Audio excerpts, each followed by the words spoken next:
Hello everyone, welcome to eClassopedia. I am Nilofer, biology and science tutor in eClassopedia. This is an online tutoring platform. We cover all the subjects and international K-12 curriculum including IGCSE, IB, Cambridge, UK, US, GCSE, edXL, Singapore, and also coach for competitive exams like Olympiad, university entrance exams, and many. We have students from 50 plus countries including the US, UK, and Asia. Okay, now since I am a biology tutor, I just want to give a brief idea and a little conceptual information about the topic nutrition in animals. This is a topic from grade 7 CBSE curriculum from science, that is nutrition in animals. Okay, now let's first begin with the basic idea of what exactly nutrition is. What do you mean by nutrition? Nutrition is very simply or can be very simply defined as just the intake of food and its utilization by the body. Why is nutrition essential? Nutrition is very much essential because it is one such process that executes and helps us to carry on or to perform the other life processes that are essential for the survival of a living being, like respiration, reproduction, digestion, excretion. All such life processes want energy. That energy is obtained by nutrients. Nutrients are nothing but the food that we eat, that we take on a daily basis.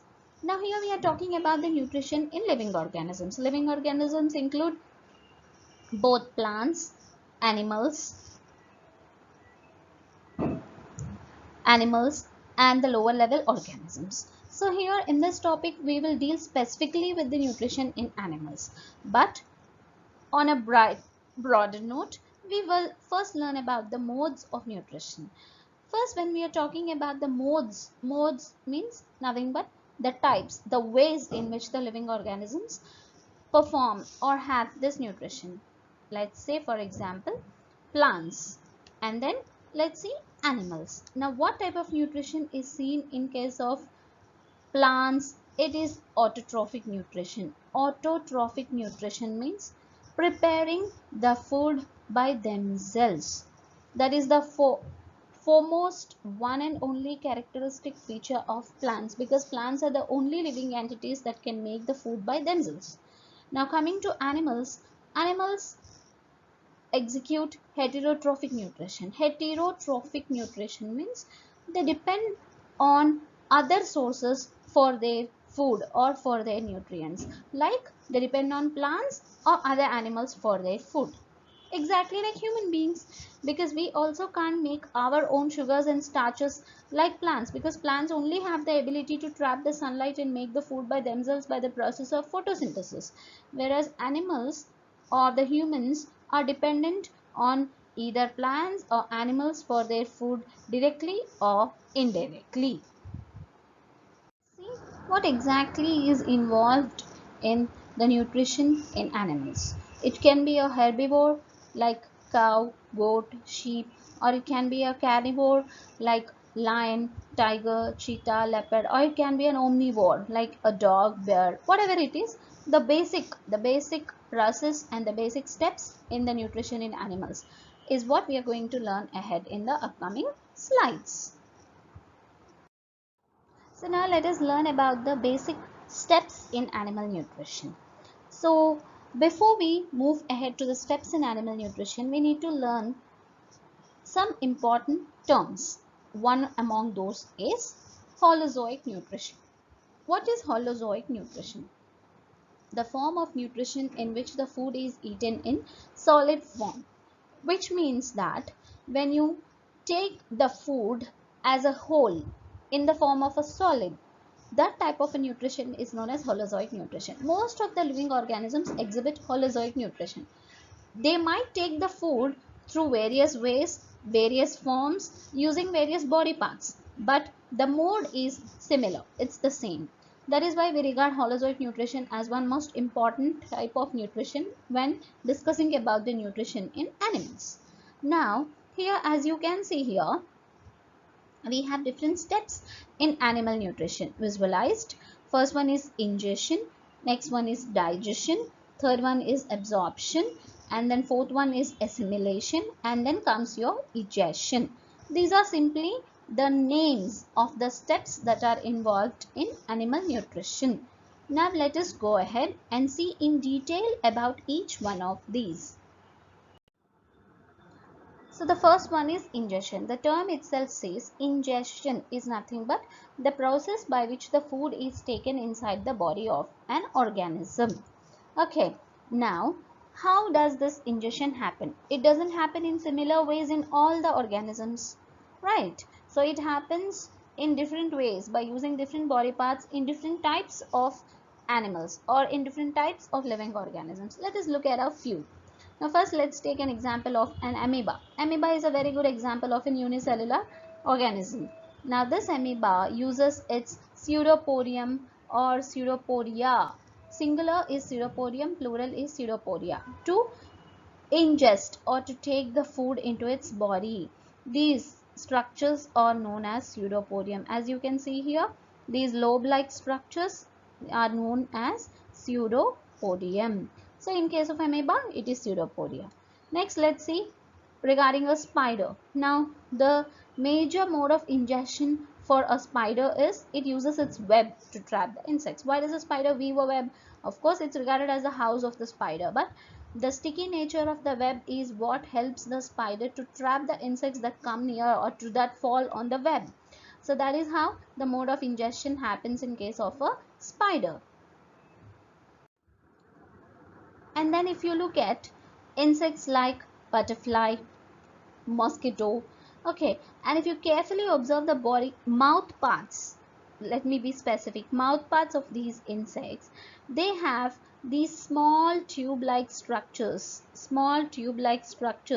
known as proboscis or the feeding tube. In case of a butterfly, it is here, and in case of a mosquito, it is this sharp structure which you see extending from its mouth parts. So this proboscis or the feeding tube is the major structure that helps in the mode of ingestion in case of insects like butterfly and mosquito. Let us look at a few more examples. That is a frog. Frog uses its tongue to catch the prey. Prey is nothing but the insect or the small animal which the frog intends to feed on. So it uses its tongue to catch the prey. So here the ingestion mode is nothing but with the help of the tongue. Next, coming to the huge snakes like python. So snakes like python, they swallow their prey. Here their muscles, the mouth parts are built with such flexible muscles that it can wide open its mouth and swallow the prey entirely. So here the mode of ingestion happens with the help of the mouth, swallowing. So swallowing is the mode of ingestion in case of big snakes like python. One more interesting organism here to deal with in the case of ingestion is the starfish. The starfish uses its stomach to ingest the food. Since starfish lives in water, it's a marine animal. So what happens in the starfish is it brings its stomach out, ingests the food inside it, and takes the food inside with the help of that. So that is one very fascinating mode of ingestion that happens in the starfish.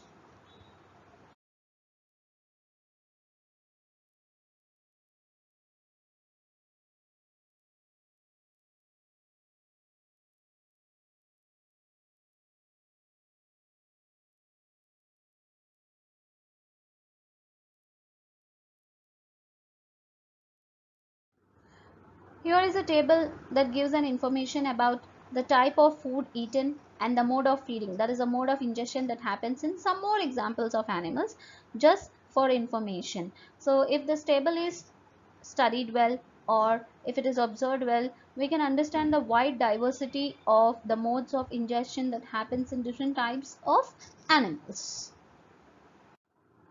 Now coming to the other steps of animal nutrition, that is digestion. Now once ingestion is over, that is the food has entered inside the body of the animal, the next process that has to happen is digestion. Here this slide shows only the definitions of each of the steps. and then in detail it will be learned later on in the other part of the topic. So the process of breaking down complex food into simpler and soluble forms is known as digestion, because the food has to be broken down into simple forms because the body has to take it, absorb it. And then we have absorption. Now the food is digested. The digested food has to be absorbed by the body. It has to be taken to different parts of the body. So the next step that happens is absorption. Then we have assimilation. Now the absorbed food, what it has to be done? Why are we eating the food? Because the absorbed food has to be used by our body to get the energy for the growth, for each and every process, each and every thing we do. Now I am speaking, talking, running, writing, explaining, everything needs energy. So that is nothing but comes under assimilation. Then finally we have egestion, which includes the removal of the undigested food materials from the body. So I hope you have understood the basic steps in the process of animal nutrition. Since this is a normal basic class, I have not given the further details regarding the topic. If you really want to enroll yourself in this course, registrations are open for this course, and for any query or assistance, please feel free to get in touch with our team.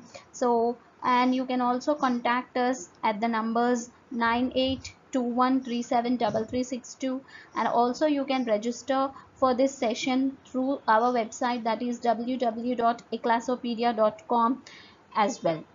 Thank you and all the best.